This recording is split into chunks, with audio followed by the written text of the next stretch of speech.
Today I'm going to tell you about the incredibly powerful language learning technique called shadowing, invented by Alexander Arguelles. And instead of explaining it all right off the bat, I'm going to show you how to shadow. I'm going to do it right now with the LingoPie app. So what I'm going to do, this is in Korean. I don't know Korean.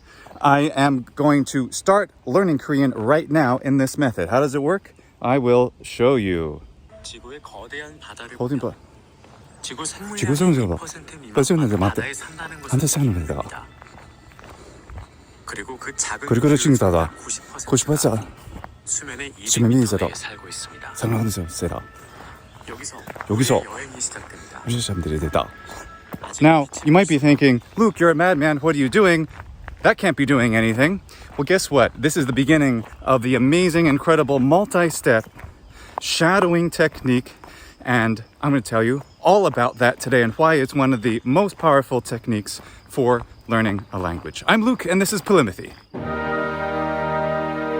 So what is all of this about? What am I doing? I am shadowing. That is, I'm not merely echoing. It's very well named, I think. I am shadowing the speaker as closely as I possibly can in real time. Now, that doesn't seem possible, right? In fact, you saw me stumbling right there, my first attempt to actually speak Korean. But what I'm doing is every time I hear these sounds, I'm doing my best to imitate them immediately and produce them. Am I going to get all of them? Absolutely not. Am I going to get even half of them? At first, no.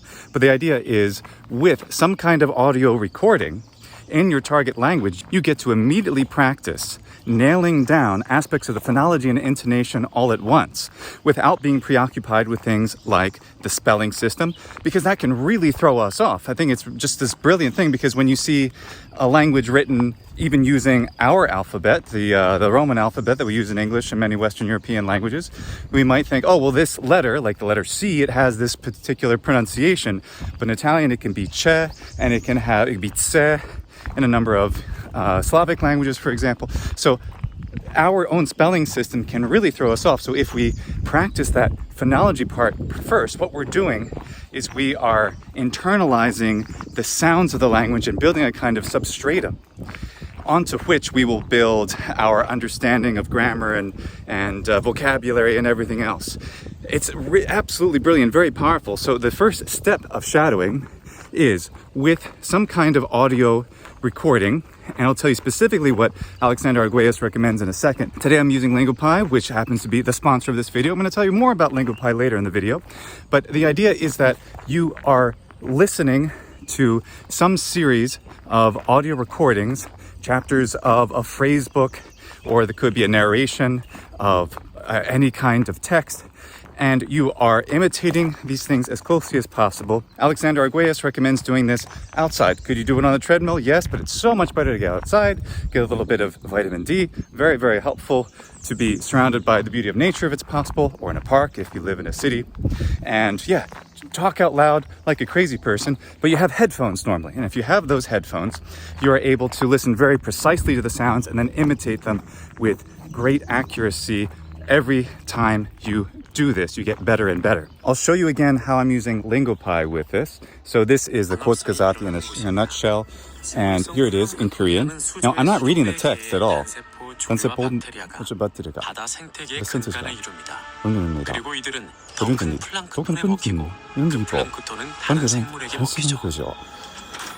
이 깊이의 해저는 아마존 우림과 비슷하고 산호초, 조류와 기타의 해초로 뒤덮여 수많은 해양 동물의 집이 되어줍니다. 우리는 지금까지 이 비교적 쾌적한 환경에 집중했습니다. 낚시를 하고 수영하고. You see, it's when you start with a language, especially one that I don't know at all, like Korean, you know, it sounds terrible. But that's an episode, right, that they have there. I search for documentaries on LingoPie because documentaries will have a lot of speech, and I want to hear a lot of the spoken language. And so the documentaries are a really great option for that. Now, to get better at Korean, I will re-listen to that episode and all the episodes available and keep doing this shadowing technique in the various steps. I'll tell you about all those stages in this video because there's more than one. This is just the beginning, the first step, the first stage where you are doing your best to imitate the sounds of the language. And then what you've done is as Alexander Arguelles says, it's like planting a seed in your mind that the language can grow from. It's really a beautiful analogy, and it makes a lot of sense. I've done this for other languages also that I know. Alexander Arguelles' shadowing technique has 10 stages, and we've seen right now my attempt at doing blind shadowing of the Korean. That's the first stage. Presently, I'm going to explain to you all the other stages, but first I'm going to tell you about this video sponsor, LingoPie, which has tons of content, videos just like Netflix, and what I really love about it, subtitles both in English, of course the translation, and in the target language, and if there's a different alphabet, it will even transliterate. 必死の捜査にもかかわらず、K 君誘拐事件の真犯人は28年経った今なお見つか Which is fabulous because you could turn off, in this case, the Japanese subtitles, you could turn off the transliteration, or you could turn off the English and just work with the Japanese on its own. LingoPie has content not only in Japanese and Korean, but also Spanish, French, German, Italian, Portuguese, and Chinese as well, and Russian too. Этот шарик – наше солнце. Here is the Russian transliterated into the Roman alphabet. With just a click, though, on the CC, the closed caption button, I can make it just plain Russian text or Russian with phonetic transcription. Постоянно находится в движении и никогда не останавливается. Thus, LingoPie takes content destined for native language speakers, but makes it accessible for the beginner, intermediate, or advanced learner of the language. So sign up today for LingoPie, the link in the description. So the first stage of Alexander Arguelles' shadowing technique is blind shadowing, which we already saw me do with Korean. Let's now see how it is for, say, Italian, a language I know pretty well. I found a documentary about the mountains. Alpino, SNSAS, il corpo nazionale sul corso alpino meteorologico. Visitare, per arrivare regionale, dove condivide il vocale anche con 18. So you can see, even a language that I know reasonably well, it's not that easy to follow along at first. But if I were to continue doing exactly that with that very episode, that very documentary, especially if it's something very interesting to me, knowledge that I want to have, if I want to know about that particular subject, I'll know it really well. And I'll also have the advantage of that native speaker's voice just getting burned into my brain in this wonderful way, just permanent kind of realization. Now you see I'm walking. I hope that's not annoying you too much. Why am I walking? Well, I'm walking because that's a very important part of the technique, according to Alexander Arguelles.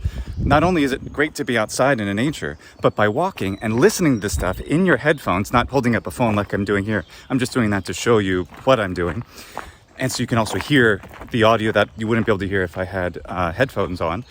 You want to be able to have this good upright posture and to move at a swift pace. And Alexander Arguelles has found through experimentation, he's a hyperpolyglot, so he knows what he's doing, through experimentation through decades, that this is incredibly effective at helping you to learn a language very quickly, especially if you don't know it at all, but also very effective if you do know it. For example, if I want to learn better, internalize the sound, the way of speech, the melodies of a particular Italian accent, or even that speaker we were just listening to right now, it would be very effective. That is the idea. You are kind of skipping the line. You're on the fast track, at the fast track pass. So you can get right to a part of the language that ends up being highly obscured, and that's getting a good sense of the intonation and pronunciation. Now, as a foreign speaker, you don't have to have perfect pronunciation to be well understood. Much more important are characteristics of intonation, what sounds like an interrogative. In English, for example, my native language is not how an interrogative sounds in even Italian or even German. They sound similar, but they have different characteristics where something that sounds like a statement might sound like a question. So rather than that being something you acquire later, having to basically undo all your habits, because when you start to learn language, you might apply your native language intonation and phonology. You train your organs of speech, your mouth, your lips, your tongue, and all the resonance, the way that you have oral posture. You train all these things at once to try to do as best you can to imitate that sound. And the result is that you're going to excellently prepare yourself to then, of course, speak the language with a decent pronunciation. But better than that, you're going to be able to then map onto these sounds that you're practicing the language, the grammar, the vocabulary in a profoundly effective way. Alexander Arguelles recommends a certain type of content when you do shadowing, and that is something like the Asimil courses, like the Foreign Service Institute courses or even the Cortina courses. And these are ones where you have side-by-side written translations in the book, relatively short lessons covering the basic stuff of what you want to learn when you learn a language. The greetings and how to buy food and all those important things. That's really what he has in mind. Now, what I happen to have are some books that I got long ago for learning a number of foreign languages. This first Polish reader is from audiolego.com, and I have no affiliation with them. I just happen to like the books that they have, and the audio happens to be freely available on their website, which I will show you presently. And most importantly, they have stories with side-by-side translation, simple dialogues or conversations or narrations. And that's what you want. You want to be able to use both the translation, in this case English for me, that's my teaching language, as well as the target language written out for you. In the first stage of shadowing, if I understand it correctly, you should listen to the entire, for example, the audio that goes with all the lessons in this beginner book for Polish. You should listen to and shadow the entire audio of it. And you will have learned, essentially, in theory, probably not a single word of the language, but you will have internalized the phonology. Really a profound thing. It's not too dissimilar from how little babies are exposed to the full range of phonology of the language long before they understand the meaning of practically a single word. So stage 1 of shadowing was the blind shadowing. What is stage 2? Well, now we take the book with us on the walk. Here, I'll just demonstrate here on the table. I have the audio queued up to where this dialogue begins right here. And what we're going to do is play the audio, shadow it, we repeat along with it, and not look at the Polish, but look at the English. We're going to be reading the English at the same time we're listening to and speaking the Polish. There's also pollen, because there's a lot of pollen out here. Ten student Ten ma student książkę. ma książkę. 2. 2. On ma też pióro. On ma też pióro. 3. 3. Gdynia ma Gdy nie ma za dużo, dużo wiele ulic i parków. Now, one of the problems that these Audiolego recordings have with respect to what Alexander Arguelles normally recommends is they have these pauses for repeating. And he says, you don't want to do that. What you want to do is take these audio files, whatever you have, if they have these pauses in them, and edit out all the pauses. That's somewhat laborious, but if you do that for these audio-based dialogue courses, before you even begin, then you will have already seen the whole beginner course, right? You will have seen how the whole structure is, and that's going to actually help you as you rapidly internalize all of this content in a really effective way with this shadowing. So ideally, those pauses wouldn't be here. I haven't bothered to edit them out because I just wanted to show you kind of the original materials here. But ideally, you would edit them out. And stage 2 is you are reading the English. Your brain is reading the English, but you are hearing the Polish, not looking at it though, and reciting it. Why are you doing that? Well, now, when I say those words, I now know that what they all mean. I'm using my visual reading part of my brain to absorb the meaning of everything while still producing Polish. It's a really fascinating technique, and it is very effective. Stage 3, then, is something called thumb reading. I only have one thumb available, but imagine, I'm carrying this out in the wilderness like before. Then what I would do is I would have a thumb on each side going with each one of these lines, keeping track of where I am. I'm going to be looking at the English primarily, but I'm going to be kind of glancing over at the Polish. I'm going to start to introduce myself to what Polish writing looks like. Imagining I'm starting from the beginning. Ten hotel ma dużo, wiele ładnych pokoi. Ładny pokoi. I'm mostly looking at the English. 7. Tamten pokój ma wiele okien. 8. A te pokoje nie mają wielu okien. Picking up this okien. 9. Te pokoje mają 4 łóżka. 10. A te pokoje mają jedno łóżko. So that is stage 3. You're mostly looking at the English. With the Asimil books, for example, on the left side is the target language, and on the right side, with your other thumb, you'll be holding on and looking at the English. Mostly looking at the English, or whatever your teaching language is. Keeping your thumbs on both sides so you can go and see, okay, 6, 7, you're keeping track of everything. as you go along, so you're glancing over, you're starting to slowly familiarize yourself with some of these words look like. The fourth stage is still thumb reading, but now you're going to be mostly focused on the target text and looking at the teaching text every once in a while. 12. A te pokoje mają wiele dużych stołów. Tables. 13. 13. Na tej ulicy nie ma hoteli. 14. 14. Ten duży sklep ma wiele okien. So this would be the fourth time going through all of this. At this point, you would have, of course, already at least shadowed the entire program, all however many, maybe a couple of hours worth of audio of the whole thing. And then at this point, you would already be really familiar with the phonology of this language, getting the intonation much better than I happen to be doing at this version of stage 4. So what you've done, you started completely blind, just listening to it. The next stage was you're reading the English while you continue to shadow the audio as you hear it. So much easier in the headphones when you hear it through here in this echoey room. The quality is not great, but the audio recordings are pretty good at Audio Lego. That's why the headphones are so useful, because it literally, there's that much less space that the sound has to travel through, so it gets into your ears faster, so you're able to repeat faster until you're at the point where you're speaking on top of them, little by little, with this repetition, quasi-memorizing the text. It's fascinating how this works. It's like memorizing a song in a foreign language when you don't know any of the grammar or vocabulary of that foreign language. You can actually do it. And then if you were to learn that language, it would come more easily because you will have implanted the seed that grows into the foreign language in your brain. Stage 3 is the thumb reading, where you have two thumbs.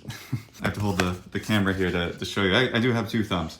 You can primarily still read the translation language, the teaching language, in this case English, and every so often jump over. You're reading 11, you're reading with your eyes. That room does not have many tables, but you're hearing ten pokoj nie ma wielu stolów. So you're hearing and saying this, but you're looking at this, glancing over. And the fourth stage is you're primarily looking at the target language and glancing over the English every once in a while. Now, when you get to the thumb reading stage, how would you actually do that with something different? LingoPie in this example happens to have the subtitles both in the target language and translated. So what can you do? When you're doing the thumb reading, you would be reciting exactly what you hear, which in this case would be Italian, while looking at the English. And you would do that for the entire series of audio recordings that you're listening to. Let's say it's at least this whole documentary that I have here. And then the next time, the second thumb reading stage, you would be reading the Italian, only glancing at the English as necessary. Now, thankfully, LingoPie has all sorts of tools embedded that help you to look up vocabulary and help you with the analytical part of the shadowing technique. The fifth stage is, you may have guessed it, we're not going to look at the English at all. We're only going to look at the Polish in this case. We're only looking at the target language. So we're walking outside, carrying this text with us, and we're reciting aloud every single line as we hear it. Don't look at the English at all. You've already seen the English like 3 times now for the whole chapter, or for potentially the whole book, depending where you are in the process. You don't need to see that anymore. You're well on your way to understand pretty much everything. The sixth stage of shadowing is to begin to think in the target language, to begin to apply this huge range of vocabulary you've probably seen now in several chapters. You've probably at least heard, of course, the whole book at this point, whatever text you're using, and try to start applying that to your language. Try to think about it in some way. If it's practical stuff, the way that the Asimil courses are, or the Audio Lego courses, like the Polish one I was just showing you, whatever it is, you probably have some kind of daily stuff. You probably have a book, a kniž, whatever you have around you, and talk about the pokoj, ten pokoj, you have these things. You're able to start to apply these words and these sentences to your daily life. Discipline yourself just to do 30 seconds at a time, little by little, more and more. Make this an active part of your life. That's stage 6. Stage 7 is where you sit down, and from at least stage 6, we're not necessarily outside anymore walking and shouting into the forest like madmen. At stage 6, we could do pretty much anywhere. We don't have to be outside necessarily. And now in stage 7, we're doing textual analysis. We want to understand what every one of these words mean. At this point, you've seen like this beginner chapter. You've seen this and many other chapters so many times. And you've probably seen these words a huge amount of times, and you've gotten a sense of the meaning and the context. we've seen okien. We know, okay, okien, and I already was noting that before. That means windows. We see viele, vielu, and this has something to do with many. We're starting to, you can see the word order, pokoje, pokoi has to do with room and rooms. Okay, I see singular and plural. So I'm starting to pick out this stuff, and I don't necessarily need a grammar book. No, there's no need to learn about the grammatical structure of Polish or whatever the target language is just yet. I can pick this stuff out just seeing the two things together, and especially since I will already be so familiar with this text, seeing it again and again. I can see oni mają, so they have. Okay, this means they. Tej means, I see tej, but I see pens too. Is tej pens or two? And then I see biora. But tej I will have seen in other places, and I know from that context that tej means also, and so the biora must mean pen. So the English word order a little different. Okay, so Polish has a slightly different word order here and there than English. Not a great surprise, but it is fantastic and very, very effective to acquire all you need to really understand the text, all the vocabulary, and the beginning of the understanding of the grammar. All you need to know to understand the grammar and the morphology up to this point.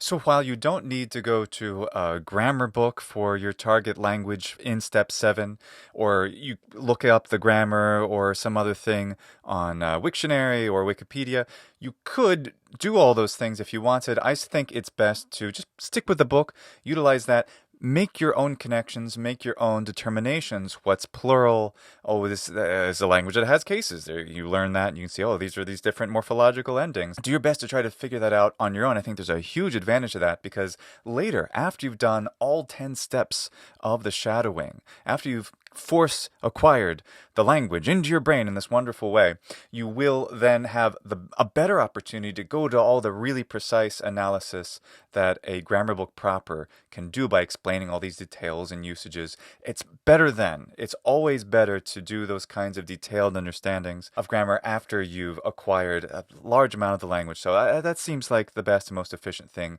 to me, from my opinion. But I don't think it's the worst thing in the world if you look up, what does okien mean? Does it mean windows or does it mean something else? Does it mean both windows and doors? You might not know that. After you've completed that detailed textual analysis, you're going to recite the whole text, the whole target language text aloud. At this point, you're going to know it really well. You will have understood through your analysis a lot of the vocabulary and grammar. Recite it aloud with as much fluidity as you can. That's why you were walking so swiftly before. Stage 9 is something that I actually did. If you've heard me talk about it in the past, I did this years and years ago, back in 2005 when I learned Latin. I transcribed the entire Familia Romana Linguae Latinae per se illustrata pars prima. I transcribed the whole book, every page of it, every word of it, because I just felt there was this amazing possibility of acquiring the language in this way. No one told me to do it that way. It just seemed like this great idea. So what did I do? I had the phrases, the sentences. You may be familiar with this book by now if you've heard me talk about it. The very first page starts with Roma in Italia est. All right, that's the first sentence. So what you do, you have the book in front of you. It could be the Polish, it could be Greek, it could be Japanese, whatever you want. You recite a sentence, the longest sentence or phrase that you can keep in your short-term memory. Roma in Italia est. You say that aloud. And then you write it, and while you write it, you also say it again. So you're essentially doing all 4 language learning disciplines at once.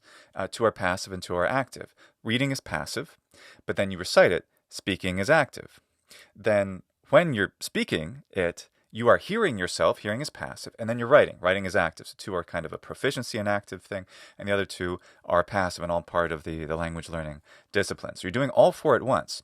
You transcribe the whole book. I did this with Familia Romana. Alexander Arguelles also does this and has done this a long time. He calls it scriptorium. Wonderful term, thinking of the scriptoria of medieval monks who were hearing dictation and transcribing what they were hearing, or having a book on one side and transcribing the book. The transcriptions of all those ancient books are the reasons we have the majority of really ancient texts available to us today. So thank goodness for the incredible hard work of those people long past. The advantage here is that, of course, you're using all 4 language learning disciplines now with a text you know pretty darn well at this point, and you're transcribing it, you're speaking it, you're practicing your intonation. You have the audio recording really clear in your own mind, so you're hearing all those intonations, semi-memorized, and you're going to transcribe everything by hand. The scriptorium technique was invented by Alexander Arguelles.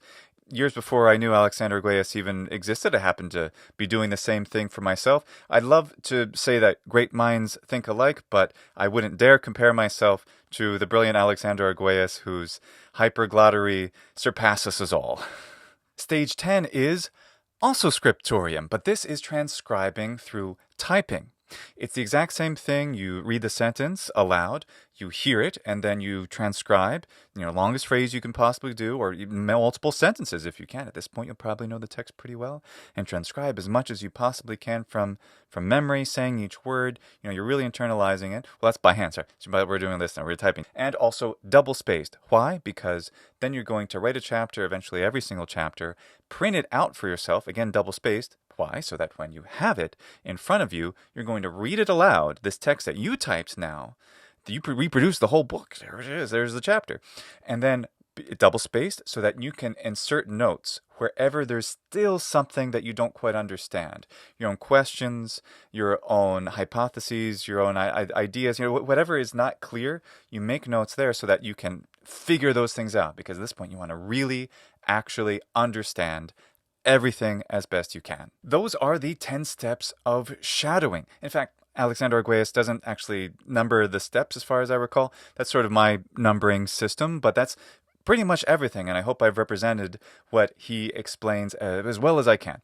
Now, the interesting thing is there's a part that I don't quite fully understand. I'd refer you to his video. Definitely sign up for his YouTube channel as well so you can get informed on some of the amazing techniques he comes up with. But when it comes to the next thing, which is this progressive learning, this progressive application of the steps, I'm not exactly sure how best to do this. It's somewhere around Scriptorium 1 where he says that at this point you can start to progressively do these things. Say you do Scriptorium 1 for the first 10 chapters or something. Well, then the next day you'd be doing Scriptorium 1 for at least maybe 5 or 10 chapters of that follow from like chapter 11 to 20, but then you'd be doing Scriptorium 2, the typing, from chapters 1 to 10. Or perhaps this could start earlier, where you've done the blind shadowing of the entire book. Okay, then you're on to stage 2, and for the first 10 chapters, you just look at the English text while you are out there walking and reciting, shadowing the audio. And then the next day, you will continue to do that stage 2 for chapters at least 11 to 15 or 11 to 20, but you're going to go back and do the thumb reading, the first thumb reading, where you're mostly looking at the translation and then glancing over the target text for chapters 1 to 10. And you're building up that. So then you could be up to halfway through the book for stage 2, and then you're a little bit further back that you're up to stage 3 and 4. You're progressively, going through it bit by bit. Does that make sense? I refer you to the original video because I can't quite figure out exactly what it is that Alexander Arguelles says is best to do. My opinion is that almost any version of what I've explained here today based on this method could be very, very effective, very powerful, and that step 1, that stage 1, where you're shadowing the whole thing and just learning the whole phonology, getting used to making your organs of speech produce it, is really powerful. I think that might be the most important part, but it's all really important. Alexander Arguelles also emphasizes that he basically says, my way is the best way, which may sound a little severe, but he's done this for decades, and he knows really, really well certainly what works for him and what works for him, given that his method is simply hard work. He doesn't believe himself to be especially gifted, that method is probably the way to go. So I want to also represent that too as I'm talking about this, because he says this is probably the best way to do all this, and I can't possibly disagree with him. I've definitely done some things differently. I've suggested different tools as well, things where you have video content, so these video content things too that I would use this for. I show you LingoPie in this video. You might get some distractions distracting music and some other longer pauses and things like that. So you're going to have to modify or deal with certain things like that. I do like opening up this technique to other possibilities, though, instead of just, the ASIMIL or the Cortina or the FSI courses, because they can be pretty dull. And having something that's really interesting to you, that affective filter, you have to be interested in it. Otherwise, your shield will go up, and you won't be, you'll block it out. So if it's really interesting to you, some kind of documentary series or, whatever, it could be a comedy, that could be effective as well. That's what I say. So you could shadow, you could be just doing the blind shadowing, listening to whatever language you're in, some TV show, or it could be a radio program or a podcast, to get a sense or feel the language. That may not be the best way to do this method, this technique that Alexander Arguelles invented, but it is a way, and I think there's a lot of benefits that go along with that as well. What if you don't have content that even has an English translation? Well, if it's something really fantastic, a graded reader like Famiglia Romana, the Lingua Latina per se illustrata series, or any of the nature method books, which are beautifully recited at Ion Academy, go check that out too. That may be enough without having to depend on a translation, like you might need with a more advanced piece of material, like a documentary, a drama, comedy, if you're using something that's audio-visual, or if it's just audio, it could be, an advanced piece of literature. Or if you're using recordings of mine where I recited literature from classical Latin or ancient Greek or something like that, well, there are translations available in English and many other languages of those ancient languages, or it could be Old English, or it could be Beowulf, it could be all these different things. So you can find translations for some of the older stuff. The most important thing is that you have the most fundamental thing, the audio recording, the text you can usually find in some way. So if you're using some kind of a text that doesn't have a translation, Famiglia Romana or L'Italiano secondo il metodo natura, all of these different books that are the nature ones that are progressive readers, whatever they are, as long as you have some kind of an audio recording that you're using, you're going to be able to do most of these steps. So the step 1 is the blind shadowing. Okay, you can do that. That's easy enough. Step 2, you're looking at the translation text. Oh, but you're not looking at translation text. One of the reasons that there's a translation text is those dialogues in, say, the ASIMIL courses or the books, the Audiolego ones that I was just showing you earlier today, the Polish one. They you can't, those are not comprehensible without a translation, but these nature method books are designed with a scaffolding in mind, where they present some structures and some pieces of vocabulary, and they build off of that until you've created the whole edifice of your knowledge of the language, your acquisition of the language. A beautiful thing, which means that you would skip to just the thumb reading, but you only need one thumb now, or a finger to go along each line of the book to follow with the audio. That way you're essentially learning to read. First you learn to listen. What does this language sound like, as recited by this person? And then you learn to read with that listening all the time pushing you. And of course, your own shadowing, constantly imitating every sound you hear as precisely as you possibly can. So stage 2, looking at the translation, not going to happen for a book like that. Stage 3, thumb reading 1, not going to happen. Stage 4, thumb reading 2, not going to do that either. So you're essentially just going right to stage 5. You will not have seen the text or these individual chapters as many times. In that case, perhaps you would want to reread in some way. And I have a whole extensive reading video which shows you how you can apply something like that, where you only have the target language text and you don't have a translation available. But everything else still applies. For example, the textual analysis. You do want to eventually understand everything in those nature reader books. And of course, like I told you, I'd used the scriptorium technique before I even knew it had already been invented by Alexander Arguelles for Famiglia Romana. I in fact just typed it. I never really wrote it by hand, but writing it both by hand and by typing. I find typing works very well for my memory, but writing by hand is often said to be very effective for most people for their memory. I do find typing to be more effective. I don't know why. That's just my case. But hey, if you're doing shadowing, do it like Alexander Arguelles tells you to do it. There are also a few post stages that Alexander Arguelles recommends. I didn't enumerate them in my 10 steps because I wanted to keep it simple, and these don't feel necessarily like really, there's really vital steps, but these are very useful, these post stages. The first is that you want to play the recording while you're doing something incidental, like while you're cooking, while you're doing yard work, while you're driving, for example. So you are able to listen to it as you would listen to a podcast or some other recording in the native language, really preparing you for that activity. Listening to native language destined content, people who already speak the language who want to listen to these podcasts or something, or these radio shows, YouTube videos, and so forth. So you're getting prepared for that by listening to, again, the same thing that you've super shadowed and super memorized. So that's one of these post stages. Another would be to recall as best you can long passages while you're showering, while you're driving, or out for a walk or running or something, and play it back in your own mind. If you verbally something comes out too, that's good. Something that actually you do with your own voice, but at least try to recall it as much as you can. You really want to just keep this repetition. You might have heard of how myelin is that substance that is around the synapses and the various neural connections. I'm not a neurologist, I don't understand this well enough to describe it very well, but essentially the more you repeat doing something, the stronger you make the neural connection in a real, literal, physical way between neurons that are associated with that activity, whatever it is, whether it's flying a helicopter or learning a language. And another post-stage activity that Alexander Arguelles recommends is the shadow march, the shadowing march, where you can, now that you know this stuff so well, you can do a lot of it, a lot more at a time. In fact, he makes a very important suggestion that I didn't talk about so far in his original video, that you really only have the concentration ability for like 20, maybe 30 minutes, 15 to 20 minutes, which is one of the reasons that the progressive activity is very helpful because you're switching from one thing to another. You don't want your mind to wander. You want to be as concentrated as possible on each one of these things that you're doing. However, after you've had this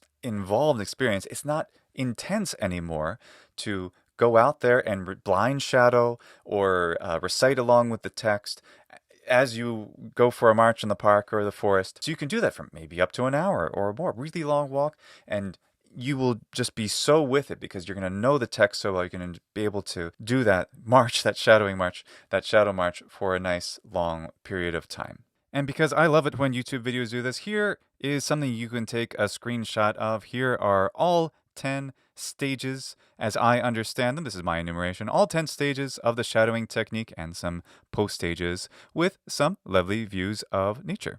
Thank you so much for joining me on this shadowing walk, this shadow march today. And I hope you found this technique useful. Definitely subscribe to Alexander Arguelles' YouTube channel because he puts so much interesting information there. Shadowing happens to be one of his most famous language learning techniques, but it's not his only one. Definitely check out the other incredible resources that he has available there. Thank you, EndoLingoPie, for sponsoring this video. I really appreciate it. And thanks to each and every one of my Patreon supporters who get all kinds of audio recordings, in fact, from me in Latin and Ancient Greek, and that's hopefully useful for your shadowing journey as well. Gratias wobisago. Walete kai hygiainete.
It's a Phoebe. It's an Eastern Phoebe. Phoebe! Phoebe! Phoebe bird, what are you singing for?